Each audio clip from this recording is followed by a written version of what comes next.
जय गुरुदेव, जय महाकाली। आप सभी साधकों का जय महाकाली साबर मंत्र विज्ञान के आपके अपने चैनल पर स्वागत। आज सौभाग्य साधना, एक ऐसी साधना जिसे हर गृहस्थ को करना चाहिए और ये गृहस्थ के लिए ही है। पूर्ण सौभाग्यशाली होना क्या होता है? एक सुखी, समृद्ध और संपन्न आर्थिक जीवन, जिसमें सभी सुखों को पति पत्नी साथ में आनंदित होकर भोगें, हर तरह का अनुष्ठान साथ में करें, चाहे वो तीर्थ यात्रा हो या यज्ञ अनुष्ठान हो। हर प्रकार से एक दूसरे को समझें और जीवन का पूर्ण आनंद लें। देखो, कई जगह आपने देखा होगा, बहुत सारा पैसा होने के बाद भी, घर में शांति नहीं होती। और कई जगह आपने देखा होगा कि पैसा नहीं है तो भी पति पत्नी का जीवन बड़ा आनंदित है। कई बार आपको देख के, उनको देख के प्रसन्नता हो जाती है। तो आनंद की अनुभूति का पैसे से लेना देना नहीं। पैसा बहुत बहुत जरूरी मूलभूत आवश्यकता है, होना भी चाहिए, इसीलिए लक्ष्मी साधनाओं का विधान दिया है। लेकिन पैसे के साथ संपन्नता आए, स्वास्थ्य रहे, सुखी रहे, संपन्न रहे, यह भी जरूरी है। क्या किया जाए इसके लिए? सौभाग्य साधना इन्हीं में से एक है, जिसको करके पूर्ण सौभाग्य को प्राप्त किया जा सकता है। पति पत्नी में अनबन हो, पारिवारिक जीवन में उमंग खत्म हो गई हो, किसी प्रकार से मतभेद हो गए, बिना कारण मानसिक तनाव या किसी कारण से मानसिक तनाव हो, ये साधना महत्वपूर्ण है। क्योंकि धन का आनंद भी व्यक्ति तभी ले सकता है जब वो सौभाग्यशाली या सौभाग्य साधना को उसने संपन्न किया। वरना कई लोगों के पास धन है, घर में विवाद है या कोई बीमारी आदि से लोग परेशान हैं। सुखी जीवन के मायने वही व्यक्ति जानता है जिसने गृहस्थ में इस सुख को आत्मसात किया, जिसने कम पैसे में भी भरपूर आनंद प्राप्त किया।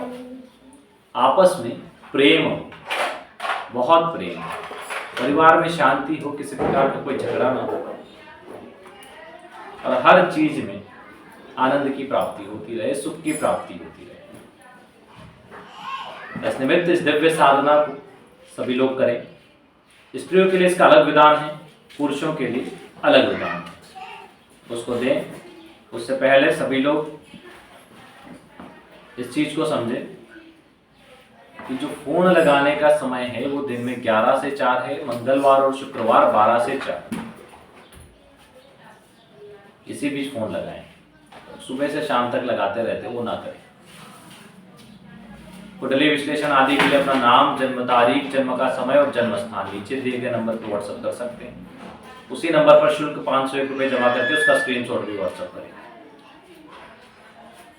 जिनकी कुंडली नहीं है वे ऑरा स्कैनिंग करवाएं। ऑरा स्कैनिंग के लिए सर से पैर तक की फोटो और सीधे हाथ की हथेली की फोटो, अगर पुरुष है तो, स्त्री है तो उल्टे हाथ की हथेली की फोटो, सशुल्क 1100 रुपये वो डाल के उसका स्क्रीनशॉट साथ में व्हाट्सएप करें, ताकि आपको पता चले आपके इष्ट देवी देवता कौन है, कौन सी साधना करनी चाहिए, किन ग्रहों की साधना से उत्तम लाभ प्राप्त होगा और तरक्की होगी, भूमि भवन वाहन कब प्राप्त होंगे, विवाह की क्या स्थिति रहेगी, नौकरी करें या व्यापार किस फील्ड में करें, इष्ट देवी देवता कौन है, कौन से रत्न धारण करें, कैसी दशाएं चल रही है, क्या प्रभाव होंगे, समय का बदलाव कब तक होगा, दोष कौन से हैं, उनके कैसे निवारण किए जाएं, मारक ग्रह कौन से हैं, योग कारक ग्रह कौन से हैं, संपूर्ण जानकारी जिसकी आपको आवश्यकता होती है, बहुत ज्यादा आवश्यकता होती है, जिसके बारे में आप जानते नहीं।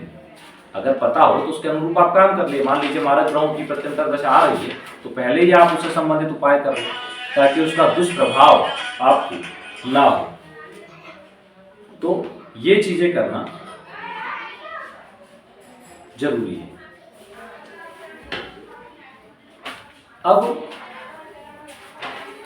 बहुत से लोग हैं जो ग्रहों के निमित्त कुछ उपाय नहीं करते हैं, लेकिन उनको साधनाएं बड़ी बड़ी करना है, दीक्षा भी नहीं हुई और महाविद्या साधना में चले जाते हैं। ऐसा नहीं करना चाहिए, कोई लाभ नहीं होगा, उल्टा नुकसान उठाएंगे। आपको माला चलाने का ज्ञान नहीं है। अभी एक फोन आया था, बड़ा गुस्सा आया हमें उन पे।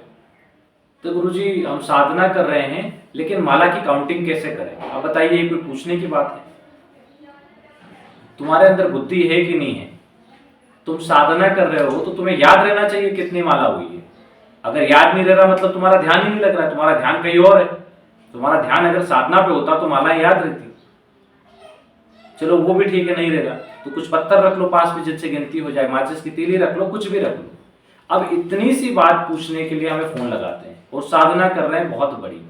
बताइए उस व्यक्ति को क्या पता रहेगा कि साधना में क्या निषेध है क्या नहीं है, क्या करना चाहिए क्या नहीं करना चाहिए। ऊपर टप्पी कुछ चीजों को देख के करने बैठ जाएंगे और भारी नुकसान को उठा लेंगे। जैसे कई लोग पढ़े हैं जिन्हें लगता है कि हम छोटी साधना क्यों करें, डायरेक्ट ही बड़ी साधना करें ना, तो उससे बहुत सारी चीजें शक्तियां प्राप्त हो जाएगी। ऐसा नहीं होता है, बेसिक से ही शुरू करना पड़ता है। गुरु साधना को तो बहुत सारे लोग महत्व ही नहीं देते, गुरु मंत्र जाप करना ही नहीं पसंद करते और जीवन भर भटकते रहते हैं। कई ऐसे लोग आए जो 10-10 साल से भटक रहे और हमने पूछा गुरु मंत्र अनुष्ठान, तो बोले कभी 11,000 भी नहीं किए। तो ऐसे भी लोग। खैर छोड़िए, विषय वस्तु पर आते हैं। इस साधना को तारीख बता देंगे कब करना है। प्रातः काल करना है पुरुषों को, पहले पुरुषों का विधान बताएं, फिर माता बहनों के लिए विधान बताएंगे। सुबह 5 बजे से 7 बजे के बीच में या 8 बजे तक भी कर सकते हैं। इस पूजन को करना है, इस बीच कंप्लीट हो जाना चाहिए। पीले वस्त्र धारण करके उत्तर मुखी होकर बैठें, बाजू पर पीला वस्त्र बिछाएं, पहले अपना पवित्रीकरण और आचमन कर लें। उसके पश्चात एक घी का दीपक प्रज्वलित कर दीपक का पूजन करें। सामने एक थाली रखें, थाली में नर्मदेश्वर शिवलिंग रखें और शिवलिंग को पंचामृत से स्नान करवाएं, जल से स्नान करवाएं और उसका पूजन करें और एक माला ओम नमः शिवाय मंत्र का जप करें। रुद्राक्ष की पंचमुखी माला का प्रयोग किया जा सकता है या छोटे मनके की माला का प्रयोग भी किया जा सकता है। मंत्र जप एक माला होने के बाद में आप माला को बाजू पर रखें और उस थाली को उठा के साइड से रख दे, उसमें जो नवदेश्वर शिवलिंग है उनको स्नान करवा के बाजोट पे रख दे और वो बाजोट पे एक और थाली रखे जिसमें स्वास्तिक बना ले। स्वास्तिक के चारों कोनों पर एक एक बिंदी लगा दे, उसके ऊपर एक एक सुपारी स्थापित कर दे और उसके ऊपर एक यंत्र रखना है, उसके बारे में भी आगे बताएंगे। अब रखने के बाद में हाथ में जल लेके संकल्प लें कि मैं अमुक नाम हूँ गोत्र, सौभाग्य प्राप्ति निमित्त सौभाग्य साधना करने जा रहा हूँ, सौभाग्य सिद्धि करने जा रहा हूँ, ऐसा बोल के जल छोड़ दें।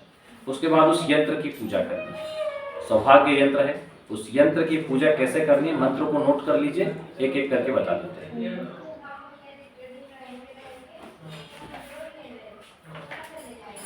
जो अनंग यंत्र इससे पहले हमने बताया था एक वीडियो में, इसमें उसी यंत्र का प्रयोग करना है। अनंग सिद्धि गृहस्थ सुख यंत्र बोलते हैं इसको। 2 मधुरूपेण रुद्राक्ष की भी आवश्यकता लगेगी। अब स्वास्तिक बना दिया आपने, सुपारियां स्थापित की, उसके बीच में यंत्र स्थापित कर दिया है ना। अब आपको यंत्र की पूजन करना है, ठीक है। कुमकुम, चावल, ठीक है, अबीर, गुलाल, केसर, जो आपके पास सामग्री है उन सभी सामग्री से इनका पूजन करना है। ओम अघोराय नमः, ओम पशुपतये नमः, ओम शिवाय नमः, ओम विरूपाय नमः, ओम महेशाय नमः, ओम भैरवाय नमः, ओम कपर्दने नमः, ओम शूलपाणये नमः, ओम त्र्यंबकाय नमः, ओम ईशानाय नमः, ओम विश्वरूपाय नमः। इस प्रकार पूजन करके उसके बाद उनकी जो 11 शक्तियां हैं उनके भी नाम को मंत्रों से पूजन करना है। अर्थात आप एक चीज कर सकते हैं, पूजन करने के बाद आप या तो चावल या फूल हाथ में ले लें और एक एक मंत्र पढ़ते हुए उस पर चढ़ाते जाएं। ओम भगवते नमः, ओम शंकर प्रियाय नमः, ओम गार्ग्ये नमः, ओम काट्यवे नमः, ओम पार्वते नमः, ओम उमादेवे नमः, ओम शिवाय नमः, ओम कालिंगे नमः, ओम विश्वाय नमः, ओम विश्वमात्रये नमः, ओम विश्वधारणे नमः। पूजन में मंत्र उच्चारण करते समय यंत्र पर आप फूल, कुमकुम या चावल कुछ भी चढ़ा सकते हैं, ठीक है। अब इसमें संकल्प आपने पहले लिया, लेकिन एक बार और ये करने के बाद अपनी इच्छा यंत्र के सामने रख दें, उच्चारण करें। पूजन पश्चात दोनों हाथों में मधुरूपेण जो रुद्राक्ष होता है वो ले लें और भगवान शिव का एक मंत्र दे रहे हैं, उसका 108 बार उच्चारण करें। अब बहुत से लोग बोलेंगे साहब काउंटिंग कैसे करें, वो आपकी समस्या है। 108 बार की काउंटिंग तो व्यक्ति दिमाग में भी कर सकता है, तो उसमें कितने मंत्र बोलेंगे। ओम शर्वाय क्षितिमूर्तये नमः, इस मंत्र का 108 बार जप करें, ठीक है। जप और उच्चारण में फर्क होता है, इस चीज का ध्यान रखिए। जप का मतलब होता है कि आपको उच्चारण नहीं करना, और जहाँ उच्चारण बोला जाए वहाँ उच्चारण करना है। तो उसके पश्चात जो पूर्ण गृहस्थ सुख यंत्र है, उसमें सौभाग्य मंत्र से 11 माला सफेद हकीक माला से जाप करनी है। ओम ह्रीम सर्व सौभाग्यदय ह्रीम नमः, मंत्र स्क्रीन पर है, देखिए। यह हो गया पुरुषों के लिए विधान। अब इसमें स्त्रियों के लिए क्या विधान है, जैसे कुमारी है, युवती, विवाहित स्त्री आदि है, उनका पूजन ठीक वैसे ही प्रकट जैसे इसका किया है, जैसे समझाया है वैसे ही, लेकिन इनका जो समय है वो बदल जाएगा। पूजन सारा एक जैसा रहेगा, इनका सुबह का था पूजन और इनका रात्रि का रहेगा। रात्रि 8 बजे से पहले पहले करें, मतलब 6 बजे से 8 बजे के बीच में इनको पूजन साधना संपन्न करनी है, ठीक है। जैसे कन्याओं के लिए श्रेष्ठ रूप प्राप्ति के लिए, पति की उन्नति के लिए, पूर्ण गृहस्थ सुख आदि के लिए कर सकते हैं। इसके लिए चैतन्य गौरी यंत्र और 2 मधु रूपेण रुद्राक्ष। यहाँ पर 2 स्त्रियों के लिए चैतन्य गौरी यंत्र की आवश्यकता पड़ेगी, पुरुषों के लिए अनंग सिद्धि गृहस्थ यंत्र की आवश्यकता पड़ेगी, ये ध्यान रखें। चैतन्य गौरी यंत्र के साथ 2 मधु रूपेण रुद्राक्ष से पूजन कर उसी भांति इसका भी पूजन करना है।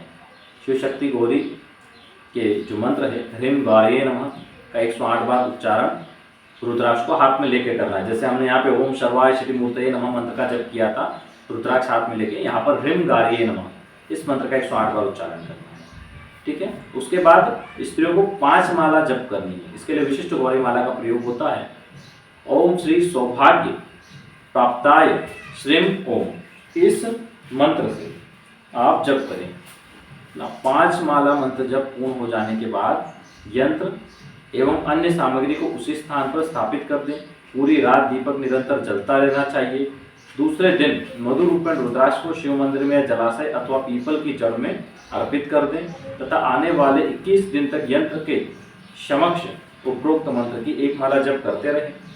इस साधना से जीवन में गृहस्थ सुख, सौभाग्य, शिवतत्व, प्रेम, शिवत्व, उल्लास प्राप्त होता है। तो आपसी संबंध पूर्ण माधुर्य की ओर अग्रसर होते हैं। इस प्रकार यंत्र को आप जितने दिन चाहे घर में स्थापित कर सकते हैं, और अगर आपको विसर्जित करना है, आपको लगता है कि सेवा नहीं हो रही है, तो आप उसको विसर्जित भी कर सकते हैं। इस साधना को पुरुषों को 5 बजे से 8 बजे प्रातः और स्त्रियों को 6 से 8 शाम को करना है। और सौभाग्य सिद्धि दिवस जो कहा गया है वो कहा गया है 18/11/2023 को, इस वर्ष। तो आप 18/11/2023 को इस दिव्य साधना को कर सकते हैं। आज के लिए इतना है। जय गुरुदेव, जय महाकाली।